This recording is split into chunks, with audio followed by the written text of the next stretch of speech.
Welcome नाजरीन। वजीर खारजा शाह महमूद कुरैशी ने अपने वीडियो पैगाम के जरिए इस बात की तस्दीक कर दी है कि भारतीय हुकूमत ने नरेंद्र मोदी के जर्मनी और अक़वाम मुत्तहिदा जाने के लिए पाकिस्तानी फ़ज़ाई हदूद इस्तेमाल करने की इजाज़त मांगी, जिस पर पाकिस्तान ने मोदी सरकार को फ़ज़ाई हदूद इस्तेमाल करने की इजाज़त देने से इनकार कर दिया है। मकबूजा कश्मीर की मौजूदा सूरत हाल और भारतीय रवैये के बायस ऐसा किया गया है।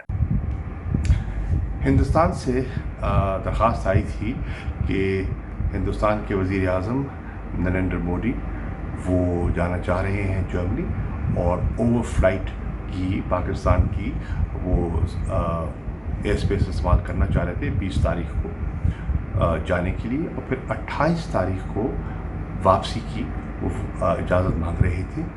पाकिस्तान ने मकबूजा कश्मीर की सूरत हाल को सामने रखते हुए और हिंदुस्तान का रवैया सामने रखते हुए, जो जुल्म और बर्बरियत और जो वहाँ हक तलफी हो रही है उसको सामने रखते हुए फ़ैसला किया है कि हम वज़ीर आज़म हिंदुस्तान को इजाज़त नहीं देंगे, और ये फ़ैसला हमने इंडियन हाई कमीशन को कन्वे कर दिया है। रवां माह के पहले हफ्ता में पाकिस्तान ने भारतीय सदर को भी फ़ज़ाई हदूद इस्तेमाल करने से इनकार कर दिया था। भारत की आम फ्लाइट्स तो पाकिस्तान की फ़ज़ाई हदूद इस्तेमाल कर रही हैं, लेकिन सदर और वज़ीर आज़म की फ्लाइट्स VIP होती हैं, इसलिए इजाज़त लेना ज़रूरी होता है। नाजरीन, हम आपको रखेंगे लम्हा ब लम्हा बाखबर, इसलिए हमारे चैनल ARS न्यूज़ की वीडियोस को देखते हुए सब्सक्राइब, लाइक, शेयर करने के साथ बेल का बटन ज़रूर दबाइएगा।